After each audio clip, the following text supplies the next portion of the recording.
On va se lever sous les biens. Nous allons lire la parole du Seigneur dans Marc chapitre 14.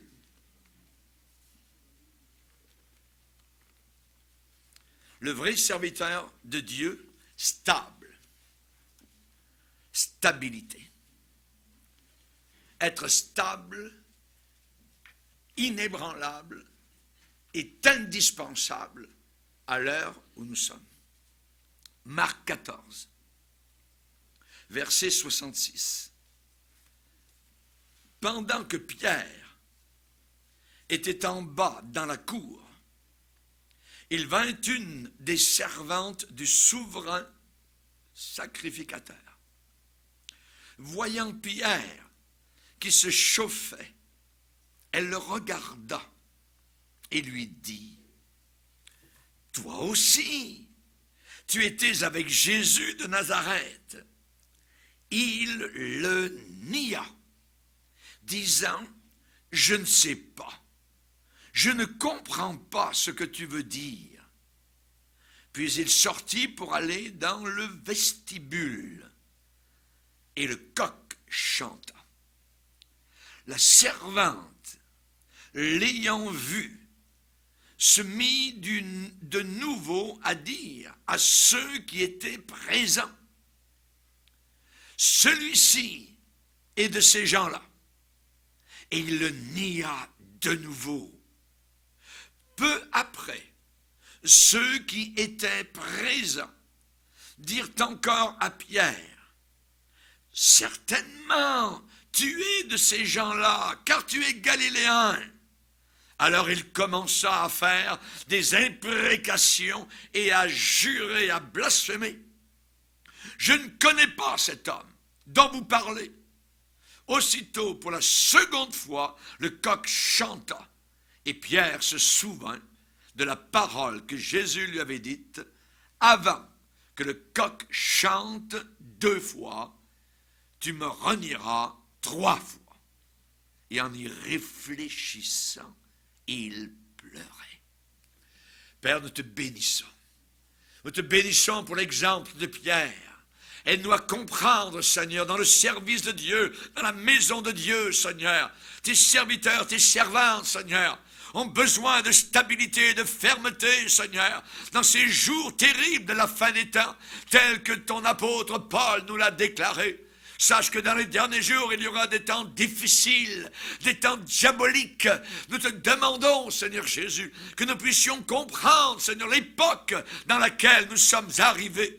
Nous qui sommes parvenus à la fin des siècles, nous te demandons, Seigneur, de bénir cette parole, qu'elle ne retourne pas à toi, dont tu es l'auteur, qu'elle ne retourne pas à toi sans effet. Nous te prions, Seigneur Jésus, de nous aider, Seigneur Jésus, à demeurer ferme, à demeurer stable, Seigneur, à demeurer constant, Seigneur, au travers des tempêtes. Nous désirons une position équilibrée, Seigneur. Alléluia. Aide-nous, Seigneur Jésus, par la puissance de ta parole et de la prière. Au nom de ton Fils, nous le demandons. Amen. Et tout le peuple dit, Amen, gloire à Dieu. On va s'asseoir, frères et sœurs, chers amis. Alléluia. Le vrai serviteur, je ne dis pas le serviteur, je dis le véritable serviteur de Dieu doit absolument, actuellement, être stable, inébranlable. La stabilité est une qualité indispensable de ceux et celles qui désirent servir le Seigneur. Évidemment, nous avons des circonstances autour de nous qui sont variées des uns des autres, mais nous ne devons jamais être le jouet des circonstances. C'est-à-dire que selon la circonstance, je prends telle position, et selon une autre circonstance, je tourne la veste et je prends une autre position. Évidemment, si une personne est comme cela dans le service de Dieu, alors cela veut dire qu'on ne peut pas se fier à ces personnes-là. Parce qu'elles virevoltent. Dans la bataille, ces gens-là tournent le dos, s'enfuient, ou peuvent même prendre position contre, je dirais, leur chef de guerre. Dans une bataille, on appelle cela des traîtres. L'apôtre Paul a eu toutes sortes de difficultés il a vécu évidemment toutes sortes d'épreuves. Il dit qu'il était en danger parmi les païens, en danger parmi les faux frères. C'est quelque chose de terrible. Et particulièrement, il a dit, il a parlé de prison, il a parlé de lapidation, il a parlé de naufrage, il a parlé de différentes veilles, de jeûnes multipliés, il a parlé de ses voyages, il a parlé de ses emprisonnements, et il a dit, aucune de ces choses ne m'a ébranlé. Aucune de ces choses ne m'a secoué, ne m'a ébranlé. Nous allons voir ce soir le cas de Simon-Pierre. Simon-Pierre qui, au départ, on le voit, a eu un tempérament loin, très loin d'être stable. Un tempérament inconstant. On se rappelle particulièrement un jour où Jésus, descendant d'une montagne, pose la question à ses disciples. « Et vous, qui dites-vous que je suis ?» Et Pierre a déclaré, tu es le Christ, tu es le Christos, en grec le Kyrios, tu es le Messie, tu es le Sauveur, tu es celui que le peuple attend, tu es le Christ. Jésus répond, tu es heureux, Simon, car ce que tu viens de déclarer, ce que tu viens de dire, cette déclaration formidable, cette révélation, cela ne vient pas de toi, mais vient de celui qui te l'a montré, de celui qui a levé le voile sur mon identité, ce que je suis, le Christ, tu viens de le dire, tu es heureux parce que c'est le Père qui t'a montré cela. Tu es heureux. Et sur cette pierre, sur cette révélation fantastique, sur la parole que tu viens de déclarer, eh bien, je vais bâtir mon Église. Et les portes de l'enfer ne prévaudront pas contre elle. Sur cette pierre, toi tu es Pierre, mais sur cette révélation, sur ce que tu viens de déclarer, l'Église catholique a tordu le sens en disant que l'Église est bâtie sur l'apôtre Pierre. Mon œil, c'est faux, voyez. L'Église de Dieu n'est pas bâtie sur un homme fragile comme du sable. L'Église de Dieu est bâtie sur cette révélation, sur cette pierre d'angle, sur ce rocher, sur, je dirais, ce qui vient d'être dit. Tu es le Christ. Tu es le Christ.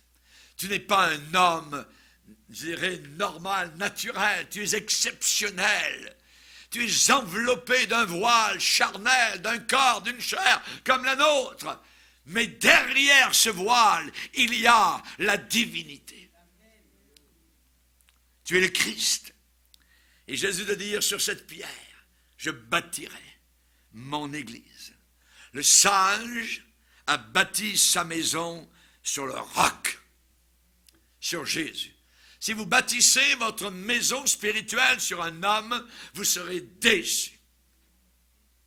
Ne bâtissez jamais votre vie spirituelle sur le pasteur Bourgier ou sur le pasteur un tel ou sur tel pape, tel sous-pape, voyez, tel évêque ou quoi que ce soit. Bâtissez votre vie sur le roc, sur le Christos, sur Jésus-Christ.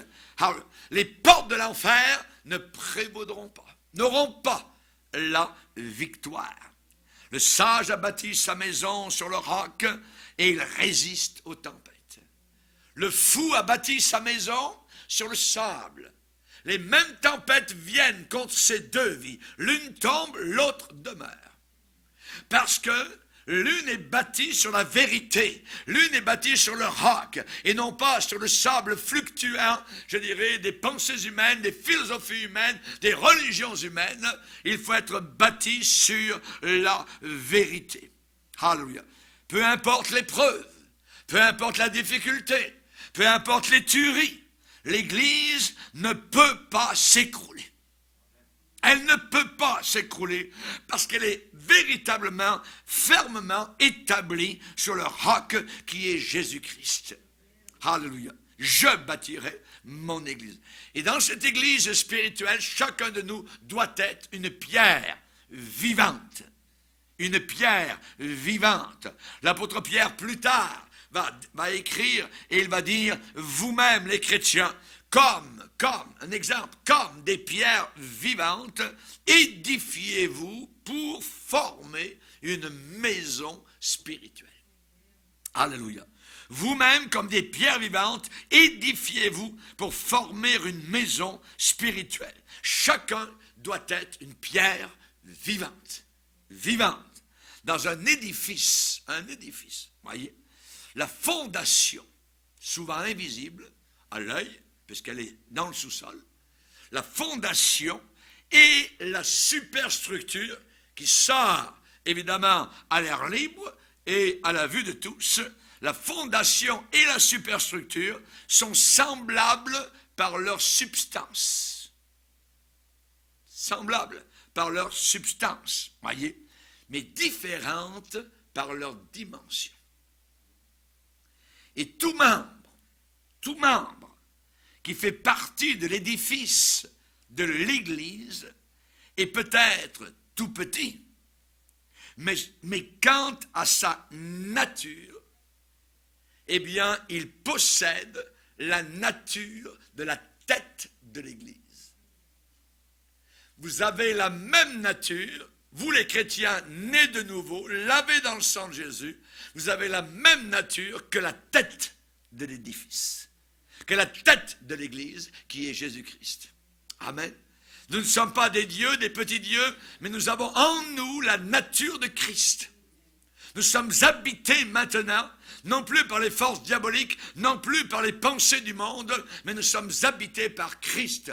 Christ en vous, l'espérance de la gloire. Alléluia. Alléluia. Gloire au Seigneur. Le Seigneur a dit à l'apôtre Pierre, je te donnerai les clés du royaume des cieux. Je vais te donner les clés du ciel. Je vais te donner les clés du paradis. Ce que tu lieras sur la terre sera lié dans le ciel. Ce qui veut dire que le ciel note ce qui est fait ici-bas sur terre et c'est accompli là-haut aussi dans le ciel. Ce que tu lieras sur la terre sera lié dans le ciel. Ce que tu délieras sur la terre sera aussi délié dans le ciel. La promesse est faite à l'apôtre Pierre, voyez. Mais cette même promesse est adressée ensuite à toute l'Église. À l'Église. Je vous le dis en vérité, Matthieu 18, 18, tout ce que vous lirez, vous les disciples de Jésus-Christ, ce que vous lirez sur la terre sera lié dans le ciel. Ce que vous délierez sur la terre sera délié dans le ciel. On parle de quoi? On parle de l'Évangile. Quand je prêche l'Évangile, la personne qui accepte l'Évangile est déliée. Elle est déliée. Elle est déliée sur la terre et elle est déliée dans le ciel. D'autres personnes qui entendent le même message, le même témoignage, refusent. Alors elles sont, par rapport au témoignage qui est donné par le chrétien, liées sur la terre et dans le ciel. Parce que la personne ne croit pas à cet évangile. Ce n'est pas un pouvoir particulier d'esprit, ainsi de suite. Non, c'est simplement par l'évangile. L'évangile lie ou délie par rapport à la réaction de la personne qui l'entend.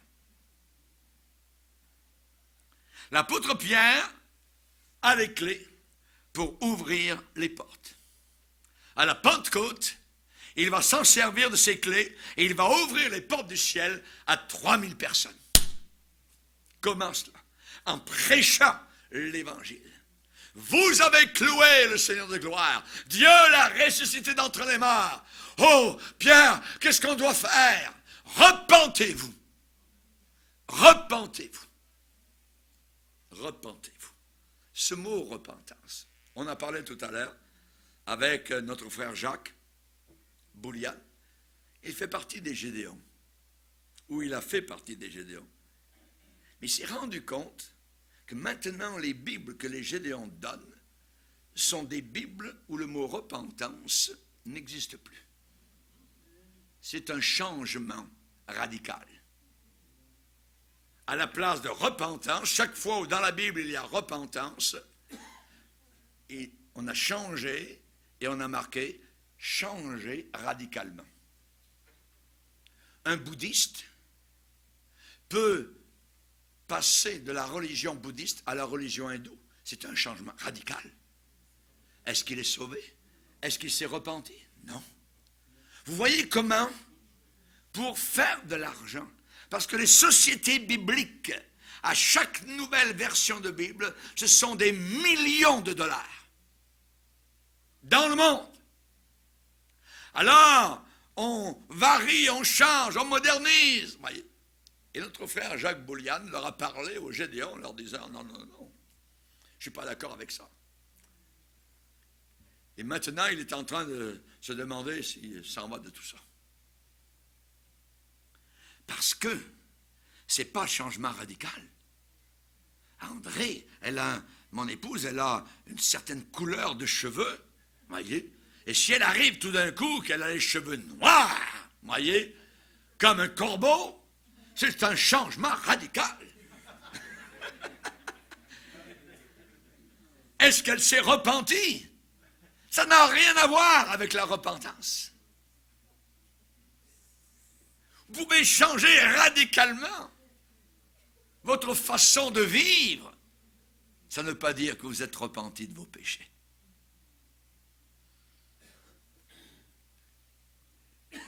Pierre a dit à la foule à Jérusalem, repentez-vous, repentez-vous, repentez-vous. Pierre a utilisé ces clés. Quelque temps plus tard, il est chez un païen,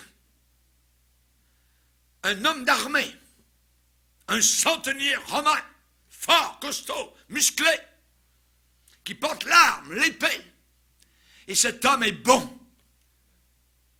Et cet homme a été remarqué par le Seigneur de gloire. Et par un concours de circonstances miraculeuses, l'apôtre Pierre se trouve un jour dans sa maison.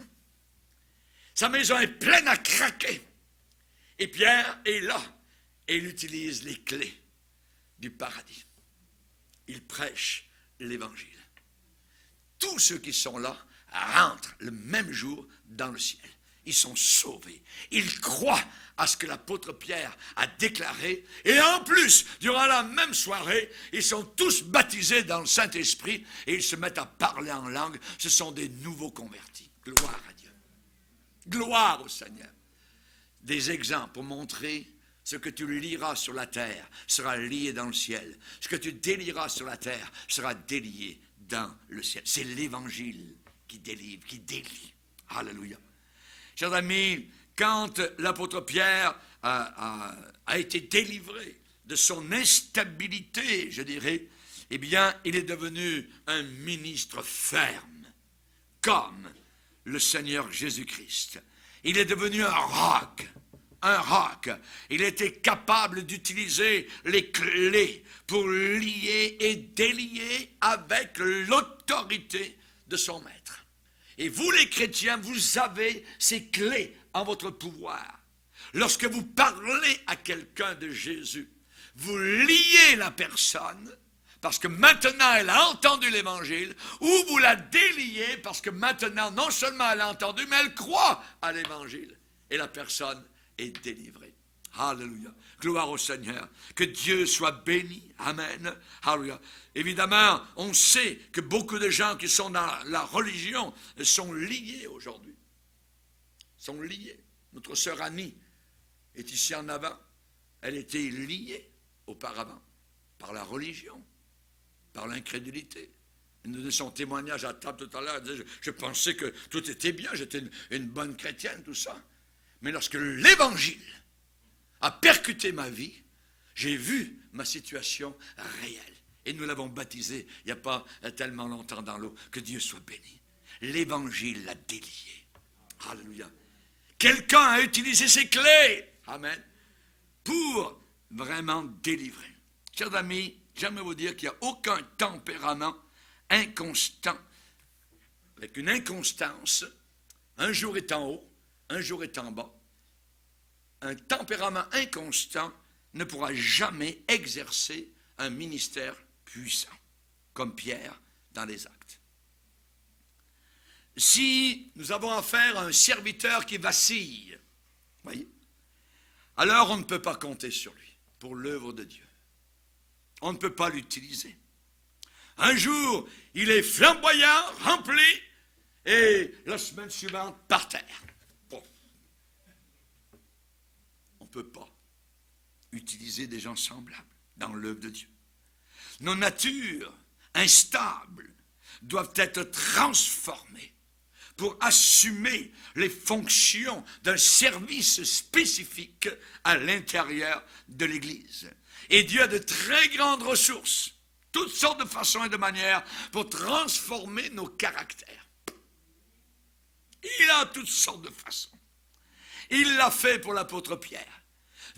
Le Seigneur n'a pas rejeté l'apôtre Pierre, mais il l'a pris comme un potier prend de l'argile et il l'a mis sur le tour des circonstances pour lui montrer vraiment quel est son état réel. Il pensait que jamais il ne renierait le Seigneur. Il était sincère quand il a dit cela. Jamais, même s'il faut aller jusqu'à la mort. Mais il ne se connaissait pas.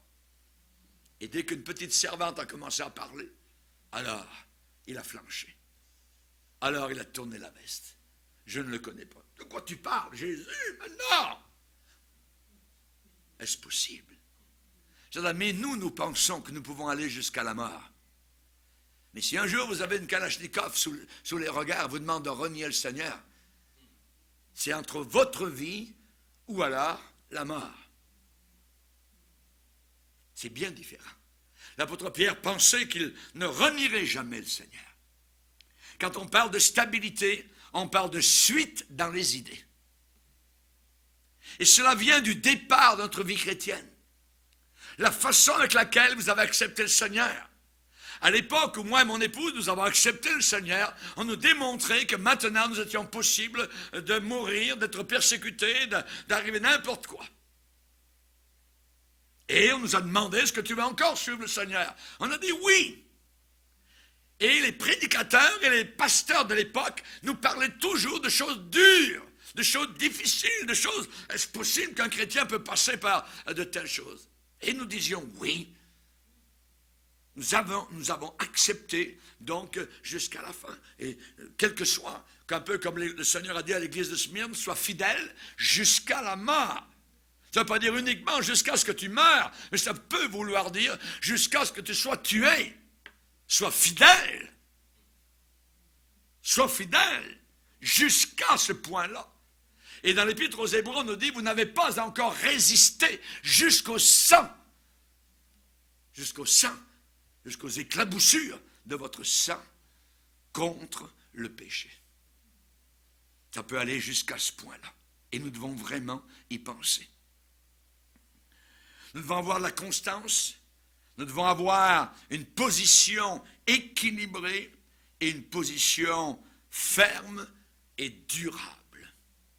Lorsque j'étais dans la marine, généralement nos bateaux avaient toujours sous la coque ce qu'on appelle des stabilisateurs. C'était des lames qui allaient, je dirais, de la poupe à la proue, côté tribord et une côté bâbord. Et dans la tempête, ça stabilise le bateau et il tangue et roule un peu moins qu'il ne le ferait s'il n'y avait pas ces stabilisateurs.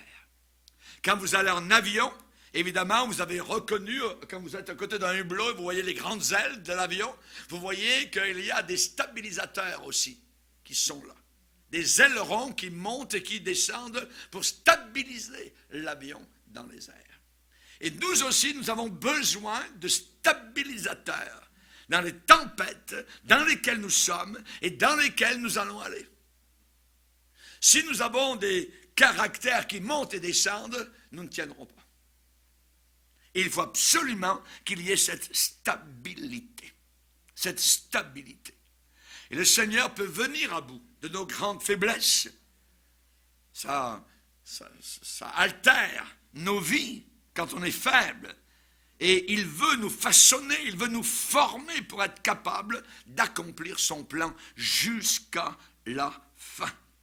L'apôtre Pierre a eu une révélation merveilleuse de qui était vraiment le Seigneur Jésus-Christ. Tu es le Fils du Dieu vivant. Tu es le Christ. Tu es divin. Alléluia. Évidemment, cela ne venait pas de lui-même. Et c'est Dieu qui lui a révélé cela. Aucun homme n'aurait pu transmettre une telle connaissance. Et Jésus, évidemment, ensuite, quelques instants plus tard, est en train de parler à l'apôtre Pierre. Il lui parle de souffrance. Il lui parle de crucifixion. Il lui parle de résurrection imminente. Pierre, hé, Jésus, cela ne t'arrivera pas. Cela ne t'arrivera pas.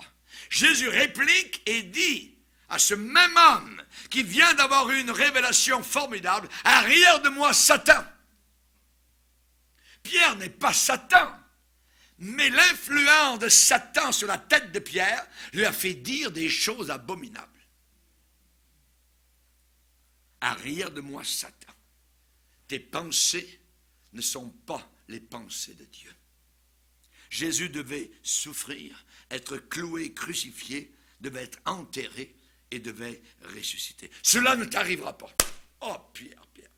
On appelle ça mettre son pied dans sa bouche.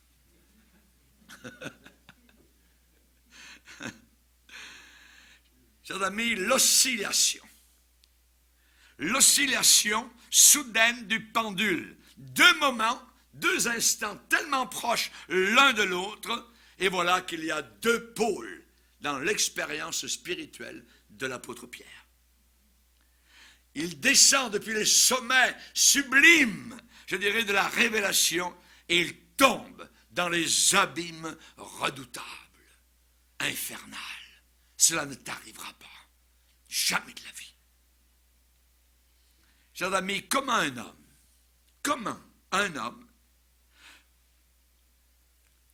vaincu lui-même par Satan pouvait-il servir à l'édification de l'Église entière? Eh bien, Dieu l'a fait. Dieu l'a fait. Dieu est capable. Dieu l'a formé. Dieu lui a montré qu'en lui, il n'y avait rien de bon. Rien. Évidemment, Pierre, à cette époque-là, avait besoin d'un changement radical. Il avait besoin d'un stabilisateur, voyez, sur son navire, qui maintenant était en train de descendre au creux des vagues. J'aime vous dire que Jésus est capable de transformer. Il a des mains de potier. Alléluia. Il a des mains merveilleuses. On va lire dans Matthieu 26, maintenant un autre passage. Matthieu 26, verset 30. Matthieu 26, verset 30. Après avoir chanté les cantiques, ils se rendirent à la montagne des Oliviers. Alors Jésus leur dit, je serai pour vous tous cette nuit une occasion de chute. Est-ce que Jésus connaît vraiment l'avenir? Certainement. Je serai pour vous tous cette nuit une occasion de chute, car il est écrit, je frapperai le berger, et les brebis du troupeau seront dispersées. Mais après que je serai ressuscité, je vous précéderai en Galilée. Pierre, encore lui. Pierre, prenant la parole, lui dit, quand tu serais pour tous une occasion de chute, tu ne le seras jamais pour moi. Pierre, tu ne te connais pas. Jésus lui dit, je te le dis en vérité, cette nuit même, avant même que le coq chante, tu me renieras 3 fois. Pierre lui répondit, quand il me faudrait mourir avec toi, je ne te renierai pas. Et tous les disciples dirent la même chose. ils avaient besoin d'apprendre. Et nous avons besoin aussi d'apprendre. Chers amis, l'apôtre Pierre était mu à ce moment-là par un caractère impulsif. Il proteste, il contredit Jésus avec véhémence. Il est sincère, mais la sincérité n'est pas suffisante. Il est sincère dans ce qu'il dit. Il est fermement convaincu à ce moment-là qu'il dit la vérité. Même si tous les autres, pas moi. Et Jésus lui a donné, je dirais, certains détails sur la profondeur de sa chute. Et il a parlé des coqs. Je lui ai dit, écoute bien, il y a toutes sortes de veilles dans la nuit et les coqs chantent à toutes sortes d'heures. Eh bien, quand tu vas entendre le coq, eh bien, tu m'auras déjà renié 3 fois. Pierre avait tellement confiance en lui-même. En lui-même. Et on voit que là, le Seigneur va lui montrer qu'il a des racines qui doivent être déracinées. Et même les paroles du Seigneur n'ont même pas réussi à le convaincre. Il a contredit Jésus. Il a contredit. Jésus lui dit, vous allez tous, donc vous en aller. Je te le dis en vérité, cette nuit même, avant même que le coq chante, tu m'auras renié 3 fois. Pierre balance la parole de Dieu. Balance la parole du Seigneur. Et Pierre dit, s'il me faudrait mourir pour toi, je ne te renierai pas. Et tous les autres ont dit la même chose. Chers amis, on voit que Pierre était en train là d'exprimer le désir profond de son cœur de suivre le Seigneur. Il est en train de dire, Seigneur, je veux te suivre. Combien de fois n'avons-nous pas dit, Seigneur, mais je veux te suivre? On l'a dit le dimanche soir, et le lundi matin, paf, la tête dans... Ouais, vous connaissez le mot. On s'est pensé trop fort. Il faut toujours marcher petit devant le Seigneur. Savoir qui on est. Nous avons des illusions sur nous-mêmes. Il y a des gens qui pensent qu'ils sont spirituels, qui sont à ce niveau-là, alors qu'ils sont juste là, au ras du sol, au ras des pâquerettes. Des illusions. Des illusions. Ça, c'est ce que Pierre voulait être, pensait être, au-dessus des autres. Moi, Seigneur, mais je te prie, moi, Seigneur, je jeûne, mais moi, Seigneur, je fais ceci, je fais cela, et les autres, blablabla, ainsi de suite. Faites attention. Votre nez n'est pas loin de la boue. Le coq va chanter. Les illusions. Il désirait vraiment payer le prix ultime jusqu'à la mort. Le prix le plus élevé, voyez, en suivant le Seigneur. Mais voilà le problème, c'est qu'il n'était pas le genre d'homme qu'il pensait être, qu'il croyait être. Dans le jardin de Gethsémani, les 3 sont en train de dormir. Pierre, Jacques et Jean. Et Jésus va se lever de son lieu de prière et aller vers ses 3 amis en train de dormir. Et il s'adresse à Pierre. Et il lui dit, vous n'avez donc pas pu veiller avec moi 1 heure. Je vous défie cette semaine, dans votre maison. Je ne dis pas, il y a 7 jours dans la semaine, hein, on va dire d'un dimanche à un autre, il y en a 6 qui restent, de passer 6 heures. Non, je vous défie de passer 1 heure à genoux. 1 seule. Toute la semaine. Et on en reparlera dimanche prochain. Pendant 1 heure, sur vos 2 genoux, devant le Seigneur.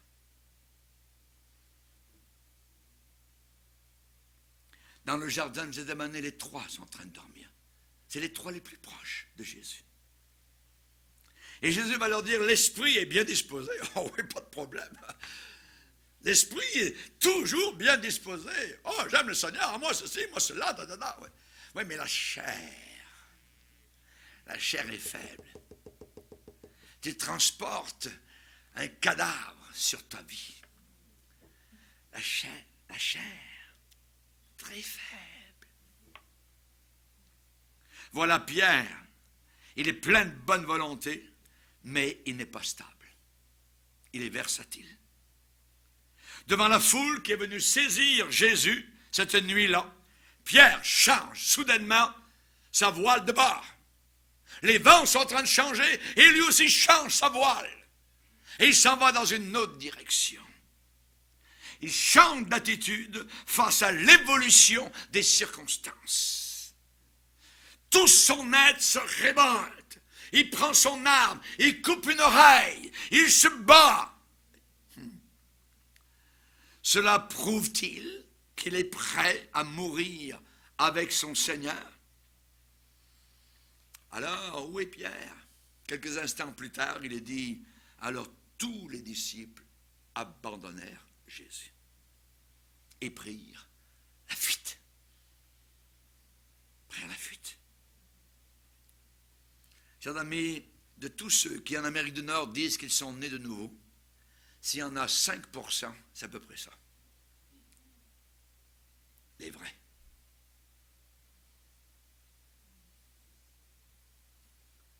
Pierre a déserté. Il se trouve maintenant dans la cour. Il s'en va vers du vestibule, il s'en va un petit peu dehors. Ça chauffe trop là. Le feu de l'enfer. Dans la cour du souverain sacrificateur. Il est dit qu'il suivait Jésus. Il a regardé, il suivait de loin. De loin. Si vous suivez de loin, vous allez le renier. Vous ne voulez pas le renier, mais vous allez le renier. Pour ne pas le renier, il faut le suivre de proche, dans toutes les circonstances. Quand il est aimé, quand il est haï, quand il est craché dessus, il faut le suivre, il faut coller à lui. Mais Pierre le suivait de loin. Et maintenant, il est assis auprès d'un feu. Il est assis auprès des moqueurs, des moqueuses, qui regardent ce qui se passe là-bas dedans. Il y a un Jésus, on l'a eu, on l'a arrêté. Soudain, Pierre est terrassé par la peur, par une simple servante. Et toi?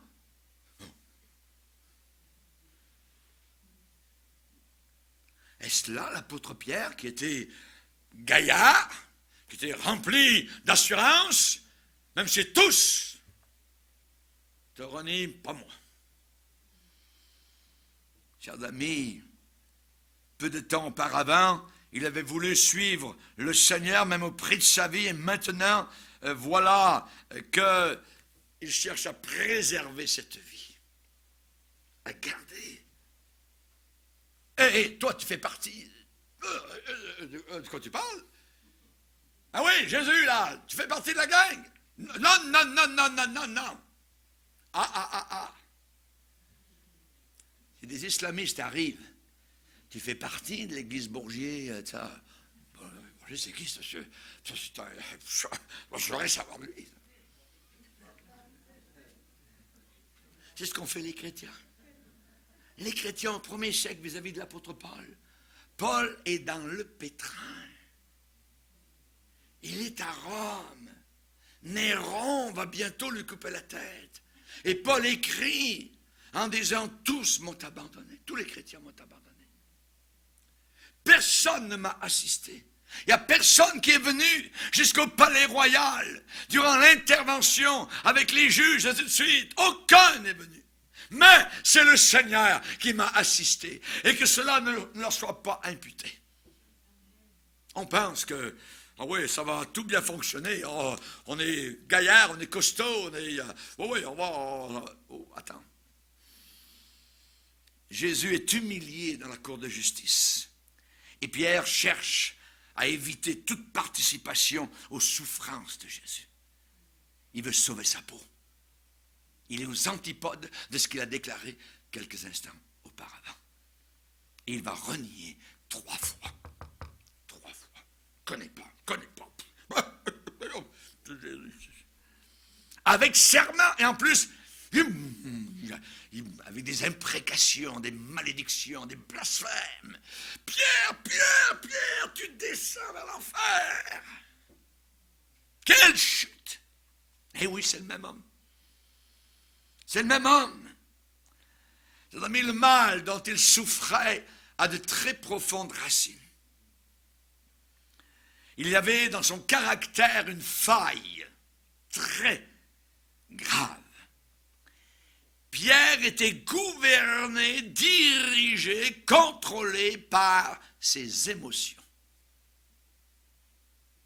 Et nous avons une église de la fin des temps sentimentaliste. S'il y a de la musique, oh, vous savez, pasteur, moi, ce que j'aime le plus dans la réunion, c'est la musique, tout ça. Ah, c'est merveilleux, je pleure, tout ça. Puis, bon, prédication, c'est pas ça qui est important, ça. C'est le contraire. C'est la prédication qui est le plus important. Hier, nous sommes arrivés dans l'église où nous étions donné la conférence. Eh bien, on leur a dit, on ne chantera pas beaucoup, juste 3 cantiques, mais vous allez avoir pendant 2 heures la parole de Dieu. Et mon défi a été de les imbiber de la parole, la parole. Un message difficile à accepter. Ils ont dit, on n'a jamais entendu parler de ça. L'Antichrist, la fin des temps, la petite corne, l'impie, c'est quoi? Des têtes qui vont décapiter, des camps de concentration qui reviennent. C'est quoi tout ça? Ils sont ressortis boostés par la parole de Dieu. Comment ça peut se faire? D'entendre un message si difficile à entendre et en même temps recevoir une joie formidable par la puissance du Saint-Esprit. Nous ne sommes pas dirigés par nos feelings, par nos sentiments. Si vous êtes dirigé uniquement par vos sentiments, vous allez faillir tôt ou tard. Tôt ou tard. Mes amis, l'enthousiasme vous emmène vers les cimes très élevées et quelque temps plus tard, vous faites une dépression qui vous emmène vers les abîmes. Moi et mon épouse, on a vu ces gens-là dans les églises où on a été pasteur au travers des années. Dans la salle de prière un dimanche matin, quelqu'un est là. Mes amis, on dirait que la personne descend du ciel et nous emmène dans le ciel. C'est formidable. La personne prie, la personne loue, la personne parle en langue, ainsi de suite, chante en langue, tout ça. Et le dimanche suivant, la personne, la même, est dans la salle de prière, la tête penchée. Il n'y a pas un mot qui sort. On a vu ça. On l'a remarqué. T'as vu un tel? Pas un mot qui sort. Cette personne pensait avoir un ministère. Ça n'a pas duré longtemps. L'instabilité. L'instabilité. Chute ministérielle.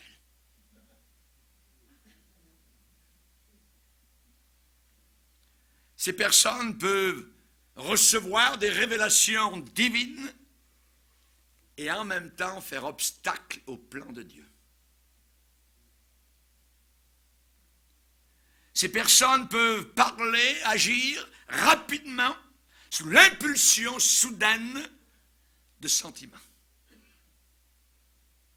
Et ces sentiments ne sont pas toujours de source divine. On a vu des chrétiens prendre des joints.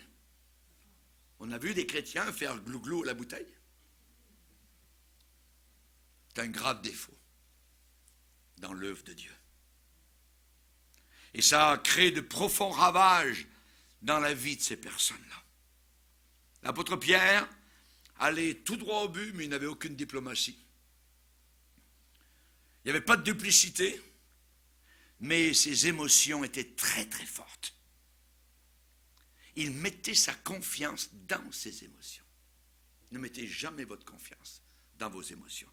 La Bible dit, ne t'appuie pas sur ta sagesse. Ne t'appuie pas sur ton intelligence. Ne t'appuie pas sur tes émotions. Appuie-toi sur le Seigneur. Demande au Seigneur. David le faisait. Un jour, Dieu lui dit, tu attaques les Philistins de cette façon-là. David attaque, pof, victoire. Ensuite, quelques temps plus tard, les Philistins attaquent ailleurs. Et David ne se confie pas dans ses émotions. Il va vers le Seigneur. Seigneur, que dois-je faire aujourd'hui? Et Dieu lui dit, aujourd'hui, tu vas agir d'une autre manière. Et il agit de la manière de Dieu, et pof, encore c'est la victoire. Nous devons toujours nous appuyer, s'appuyer sur le Seigneur. Toujours, toujours. Notre amour pour Jésus, chers amis, est bien plus et doit être bien plus qu'un attachement sentimental. L'Église catholique est très forte dans ce domaine-là. C'est une Église qui est basée sur les sentiments, le sentimentalisme. On ne peut pas aller vers Dieu. Dieu est trop méchant. Donc, on prend sa maman. La maman de Dieu, comme si Dieu a une maman. Et là, on s'en va à Lourdes, à Sainte-Anne-de-Beaupré, on s'en va, ainsi de suite. Et là, la maman divine, elle nous comprend. Et l'Église catholique a joué là-dessus, et joue encore aujourd'hui, sur les sentiments des gens. Nous prêchons la parole de Dieu, simplement. Et si les gens ne croient pas à cette parole, même si un mort ressuscité, ils ne croiraient pas plus. Ils ont la parole. Et nous devons bien obéir à ce que la Bible dit, prêche la parole. Car il viendra une époque où les hommes seront mus uniquement par leurs sentiments. On aura des supposés serviteurs de Dieu, la quinzaine dont je vous ai parlé tout à l'heure. Les gens sont en train de parler dans un lieu de chrétiens évangéliques. Ah, ils parlent à un mort. On appelle cela de la nécromancie. Et des 15 pasteurs présents, pas un seul capable de lever la voix et de dire, non, non, madame, ne parlez pas aux morts. C'est interdit dans la Bible. Mais on l'aime bien, notre mort, tout ça, puis on veut lui parler, ça. Sentiment. C'est juste du sentimentalisme. La bataille de la fin des temps, elle est basée entre la vérité et les sentiments. L'erreur. C'est la raison pour laquelle vous entendez parler de l'amour. Est-ce que c'est l'amour ou bien la vérité qui nous libère? C'est la vérité. La vérité dans l'amour. Nous pensons parfois l'aimer sans aucune réserve. Nous pensons être la sorte de personne que nos sentiments nous dépeignent. On pense qu'on est comme cela. Nous pensons que nous allons vivre uniquement pour lui seul et que nous sommes prêts à mourir pour lui s'il le désire.